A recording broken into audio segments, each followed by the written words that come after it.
Hola, le damos la bienvenida a otra edición de Mesa Política, programa de entrevistas producido por la Asociación Otra Mirada, conjuntamente con NTV Info y el Centro de Políticas Públicas y Derechos Humanos Perú Equidad. Estamos a pocos días del mensaje presidencial de la señora Dina Boluarte, que ejerce la presidencia en el país desde diciembre de 2022, y existen una serie de preocupaciones y expectativas de la población respecto de lo que puede hacer este gobierno, que ha dado muestras suficientes de incapacidad para diversos temas y que tiene intereses subalternos que movilizan buena parte de sus energías, pero hay problemas sociales, económicos, ambientales en el país que requieren una respuesta del Estado y que generará una expectativa en las peruanas y peruanos por lo que se pueda decir desde el mensaje presidencial de este día 28 de julio, que celebramos las fiestas patrias en el Perú.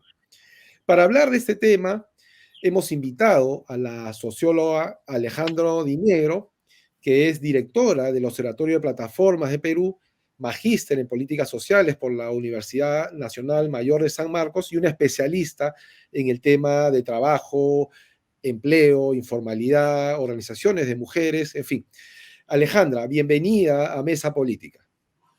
¿Qué tal? Muy buenos días, Enrique. Muchas gracias también a la Asociación Otra Mirada y Equidad por esta entrevista. Alejandra, quisiéramos que, partiendo de un artículo muy interesante que publicaste hace 2 semanas en el diario La República, reflexionamos un poco sobre lo que debería ser un mensaje presidencial que encare de manera seria, consensuada, pero además, digamos, con claridad sobre los objetivos que se quiere obtener sobre el tema del empleo en el país. Nuestro país tiene unos indicadores muy pobres de empleo adecuado, trabajo decente comparado con otros países de la región y sobre todo si los comparamos con los estándares que se registran en países, por ejemplo, de la Organización para la Cooperación y el Desarrollo Económico, la OCDE, foro económico que reúne a las principales economías del mundo y al cual el Perú se quiere integrar como país miembro. Sin embargo, las políticas públicas y la institucionalidad peruanas muestran una serie de deficiencias que la ODE ha observado en diversos documentos y ha hecho recomendaciones. Uno de ellos es la reducción de los niveles de informalidad. Frente a ello, ¿qué cosas se ha venido haciendo desde el Estado peruano y qué faltaría hacer, Alejandra, para revertir estos indicadores altísimos de trabajadores y trabajadoras en situación de informalidad, que por ende significa desprotección social, que alcanzan al 73% de la población económicamente activa? Sí, claro que sí. Bueno, en realidad estamos a vísperas de 28 de julio, como tú muy bien mencionabas, y también hay una serie de expectativas en la población, ¿no?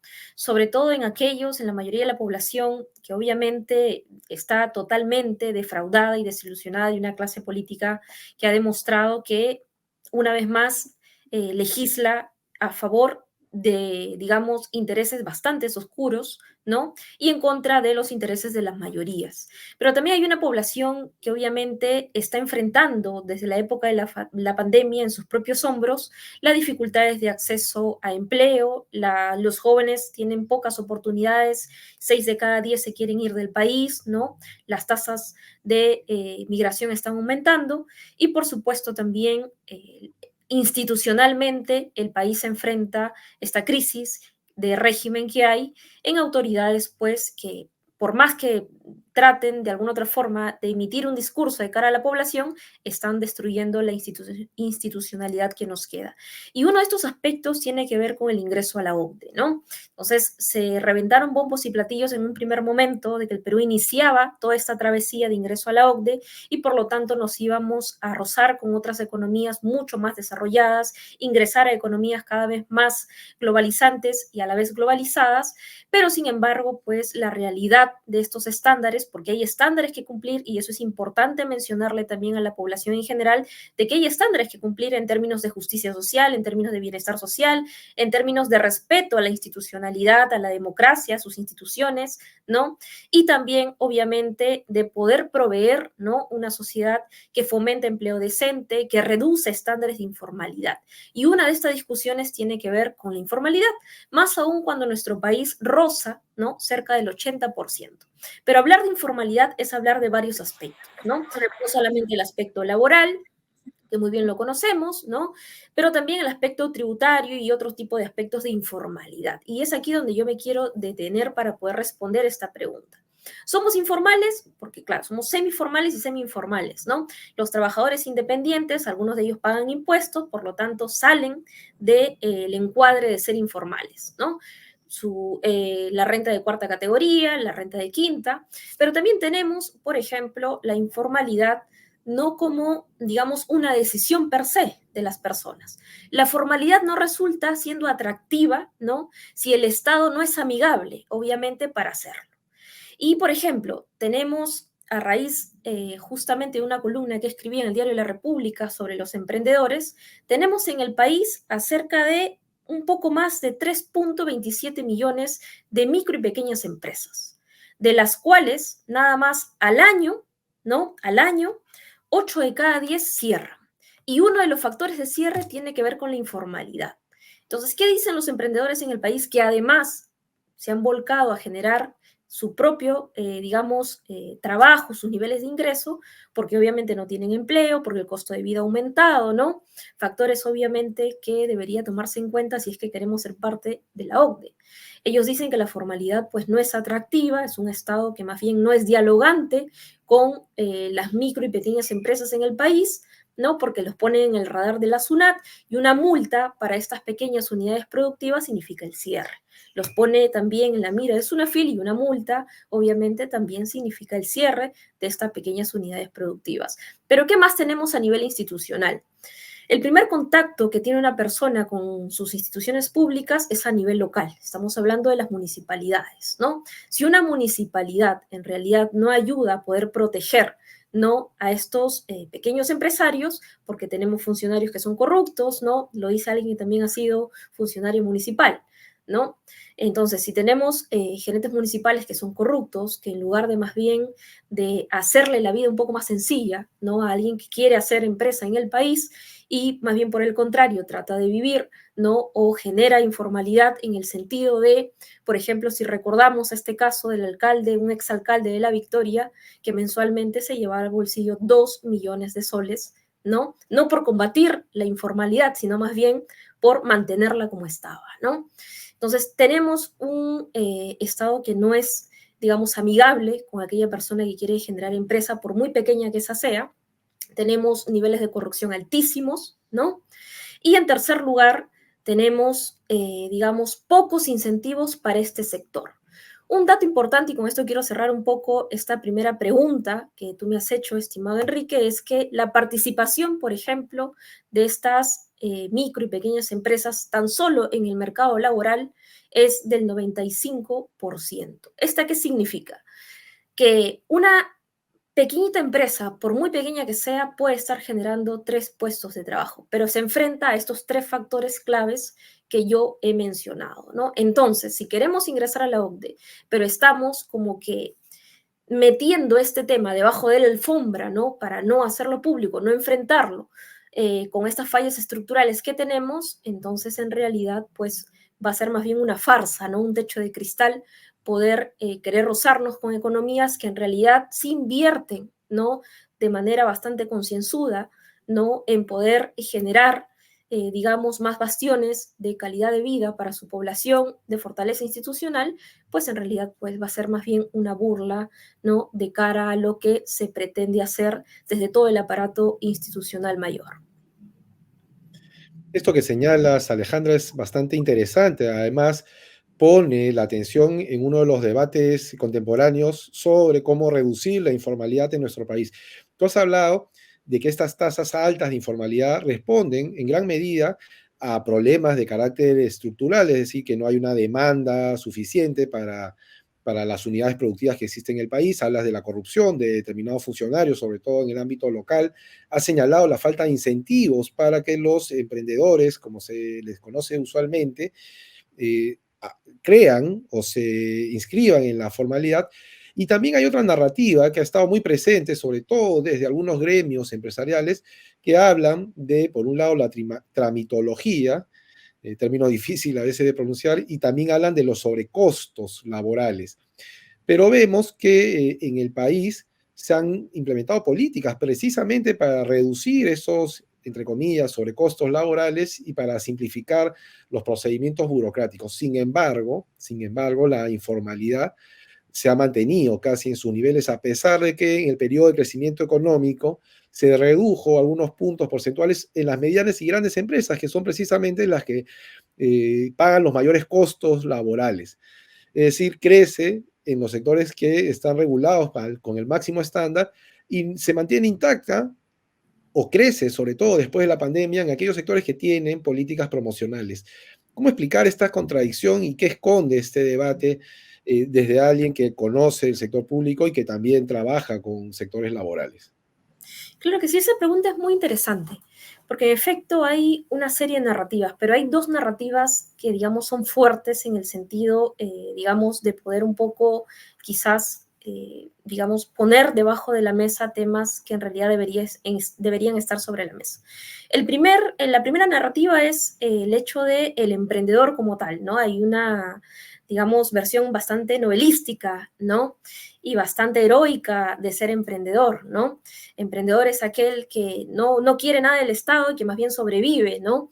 Fuera del Estado, y por lo tanto, pues hay sectores bastante ultraconservadores que señalan al emprendedor como la figura clave, ¿no? Es el personaje ideal, aquel que sobrevive sin reclamarle nada al Estado, sin pedirle nada al Estado. Eso resulta un juego bastante peligroso, ¿no?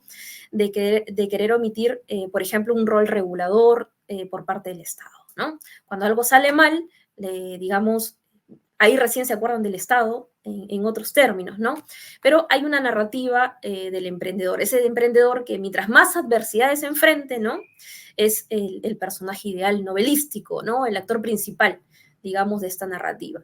Y la otra narrativa que tú también has mencionado muy bien, obviamente es el que tiene que ver sobre los sobrecostos laborales, ¿no?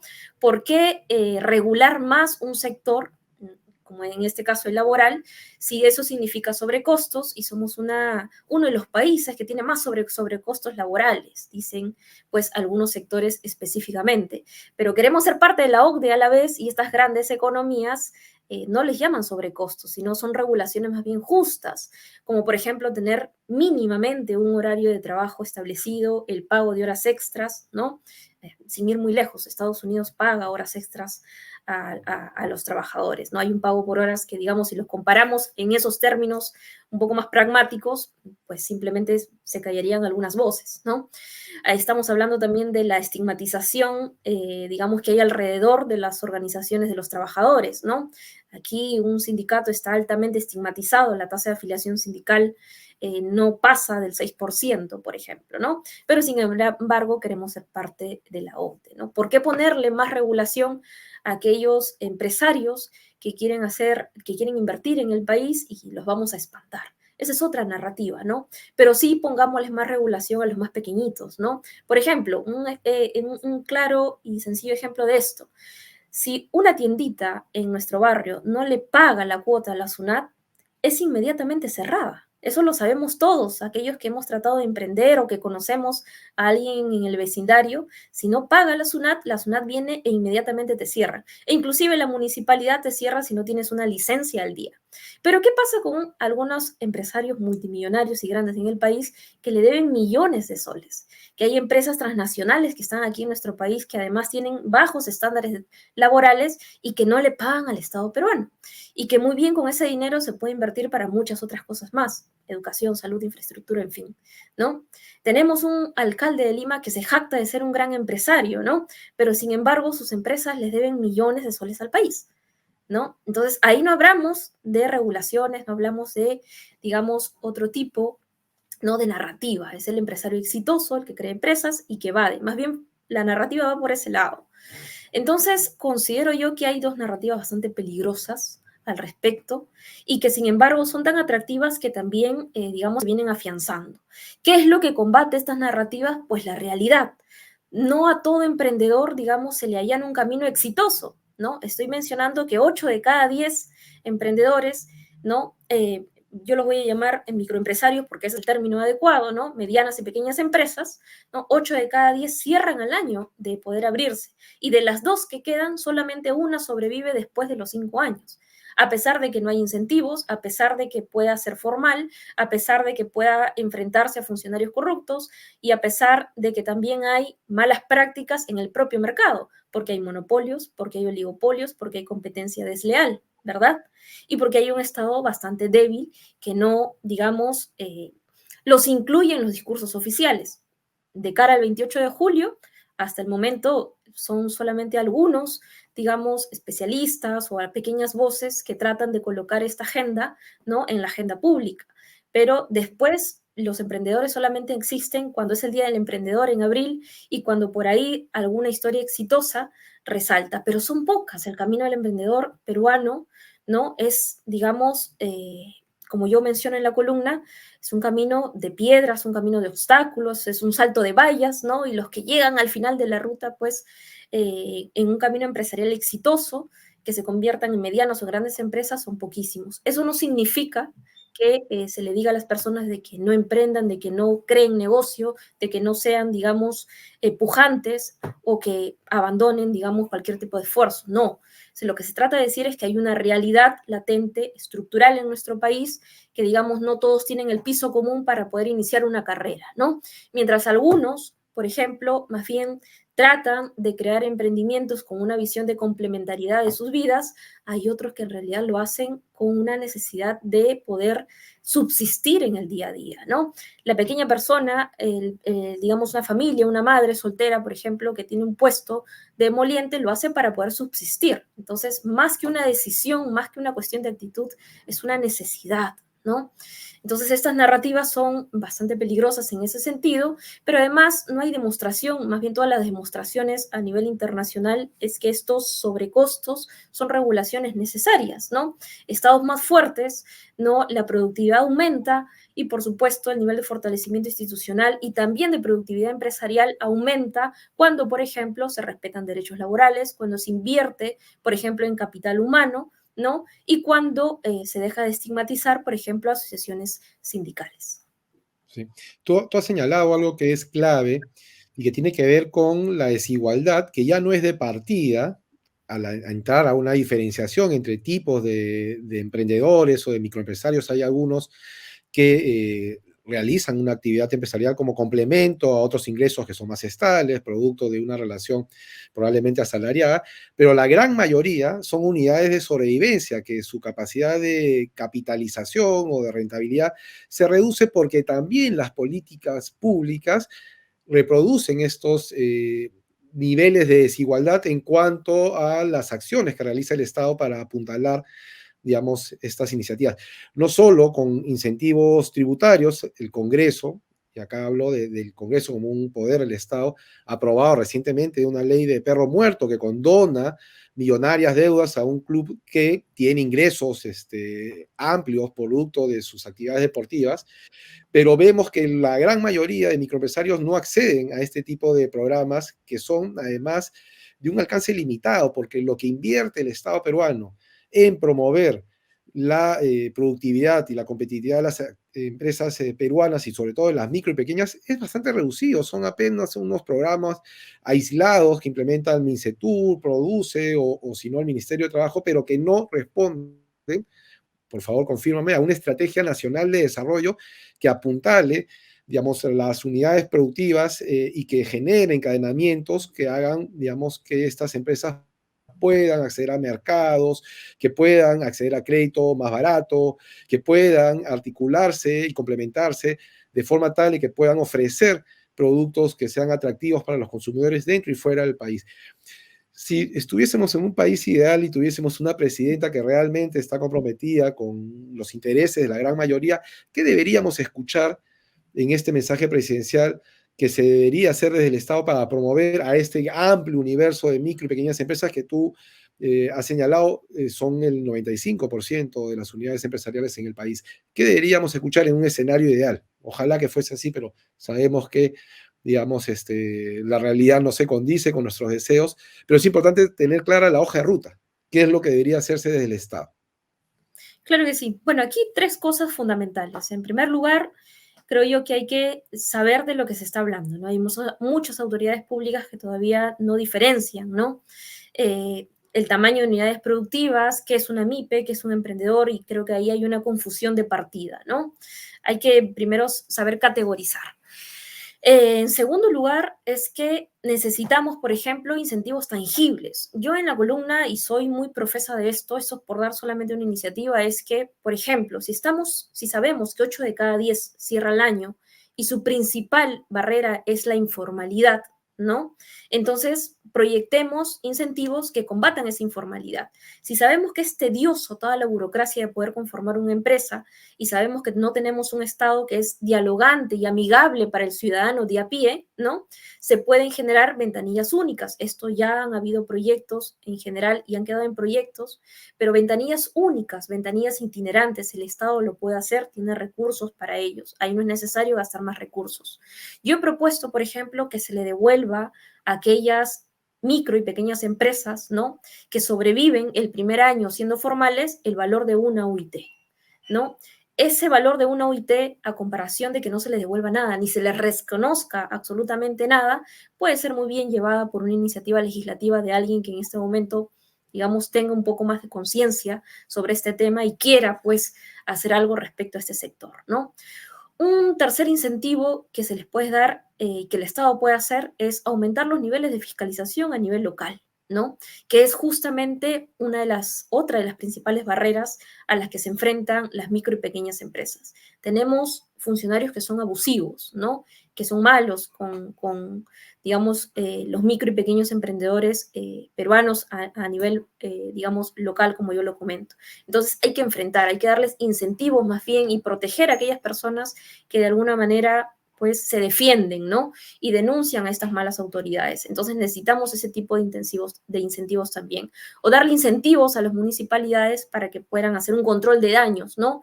En estas gerencias que son las responsables de dar las licencias, que son las responsables de fiscalizar, ¿no? Entonces estamos hablando de compromisos mayores. Creo que un Congreso que estuviera comprometido con estas, digamos, agendas estaría siendo un poco visionario de acuerdo a estos aspectos que estamos nosotros comentando. Y un cuarto aspecto, y este es un mensaje en realidad para todos los pequeños emprendedores, micro y pequeños empresarios en nuestro país, es que a pesar de todas las barreras institucionales y estructurales que enfrentan, el Perú lidera por segundo año consecutivo, ¿no? Y este es un ranking internacional que han hecho a nivel de Latinoamérica. Por segundo año consecutivo, el Perú lidera, pues, la proyección, ¿no? De micro y pequeñas empresas. Y un factor a notar aquí es que el 53% de micro y pequeños empresarios están liderados por jóvenes. Entonces, acá hay un mensaje bastante importante. Son aquellos jóvenes los que en los últimos años están tratando de hacer empresa en el país, ¿no? Con sus fracasos, con sus aciertos, y como yo comento, hay una distinción desde el origen de la persona que intenta hacer un negocio, ¿no? Yo en la columna menciono, ¿no? Estos, digamos, microempresarios que se les conoce como el rey de la papa, la reina, ¿no? De abarrotes, que incluso son personas comunes y corrientes como nosotros, pues son muy diferentes a otro tipo de microempresarios que, digamos, son los que acceden mayormente a estos subsidios del Estado, ¿no? El sector público y tanto el sector privado, el primer requisito que te pide es que mínimamente tengas 2 años de vida formal. Y ahí 8 de cada 10 no ingresa pues al concurso porque estamos mencionando que en el primer año dejan de funcionar por ser justamente informales, ¿no? Entonces, ahí se reduce el mercado. Los beneficiarios de este tipo de subsidios, que no está mal, ¿no? Pues están enfocados en otro tipo de sectores y el origen de estos líderes empresariales, pues son muy diferentes, ¿no? Aquí no los marca la subsistencia, la necesidad. Aquí más bien los marcan otro tipos de trayectorias y aspiraciones también personales y grupales. Mientras que en un microempresario, digamos, que tiene un perfil, digamos, diferente, ¿no? Que subsiste en el día a día, que emplea inclusive a la familia para poder salir adelante, el contraste con aquellos que lideran, pues, por ejemplo, startups, que como yo menciono, no están mal estas iniciativas, hay muchas startups, digamos, muy interesantes en el país y hay muchas herramientas, inclusive tecnológicas, que han surgido de este aspecto, ¿no? Con este tipo de subsidios, pero digamos, reconozcamos que hay una diferencia pues de origen bastante marcada. Si el Estado no reconoce esta diferencia, si no enfoca, digamos, gran parte de la ayuda más bien a la mayoría, estamos hablando de un Estado bastante injusto. Es cuando hablamos del derecho a la educación, ¿no? No basta con acceder a la educación. No basta con acceder tampoco a este tipo de subsidios que del Estado, si es que las condiciones materiales de alrededor no son pues las mejores, ¿no? Si tenemos a un joven que, digamos, se les brinda el acceso gratuito a una universidad, pero no somos conscientes o el Estado no es consciente de que no tiene alimentación adecuada, de que no tiene una vivienda adecuada, de que, por ejemplo, no se puede trasladar a la universidad, ¿de qué sirve que ese joven tenga un ingreso gratuito a la universidad si no va a poder estudiar? De igual forma con los micro y pequeños empresarios. ¿De qué sirve que el Estado, digamos, mencione que hay una serie de subsidios si una de las principales barreras o requisitos que se les pide es que tengan vida formal y sabemos muy bien que no la tienen? El Estado sabe muy bien que no la tiene, ¿no? Pero es un requisito que se les pide. ¿Qué más se les pide? Niveles, digamos, de ingresos o de ganancias generadas cuando sabemos muy bien que subsisten, ¿no? Y muchos de estos micro y pequeños empresarios generan ganancias de 500, 1000 soles o 2000 soles al día, a comparación de otras que al mes pueden generar 10.000 o 20.000. Muchas de ellas se enfrentan ahora a la inseguridad ciudadana, asaltan boticas, secuestran microempresarios, ¿no?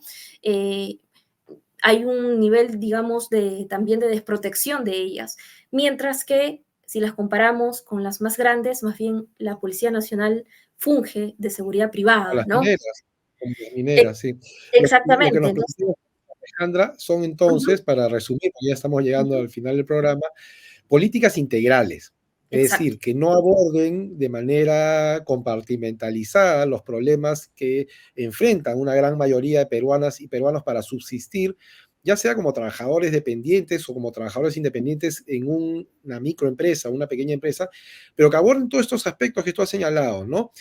El tema de educación, porque una masa laboral sin capacidades ni competencias va a tener un piso bajo de así productividad. es. Políticas de promoción empresarial con facilidades, tú has hablado de ventanillas únicas o de incentivos tributarios para las micro y pequeñas empresas, pero también se ha hablado de protección social, de derechos laborales, que es lo que le permite al trabajador trabajar tranquilamente sin tener apremios económicos o de salud producto de una situación de desprotección o de vulnerabilidad. Todos los temas que tú has señalado pertinentemente han sido incorporados en los diversos documentos que ha presentado la OCDE al Estado peruano como una hoja de ruta para alcanzar los niveles de institucionalidad, de políticas públicas y sobre todo indicadores sociales, económicos, que nos pongan en un nivel que amerite ser parte de las economías desarrolladas, que ojo, no son solo economías, son estados que realmente cumplen con sus funciones, digamos, de bienestar social o de protección social para su población. Alejandra, te agradecemos que hayas concedido esta entrevista a Mesa Política y te invitamos a una próxima oportunidad para evaluar probablemente qué acciones va a tomar el Estado, qué va a anunciar en lo que le resta de gobierno, si es que lo termina, la señora Dina Boluarte este 28 de julio. Muchas gracias, Alejandra, por acompañarnos. Gracias a ti, Enrique. Hasta una próxima oportunidad. Gracias a otra mirada y equidad. Nos vemos. Bueno, con nosotros y nosotras será hasta una próxima oportunidad de Mesa Política e invitamos a nuestros seguidores a compartir el contenido de este programa a través de las redes sociales que se encuentran en la parte inferior de su pantalla.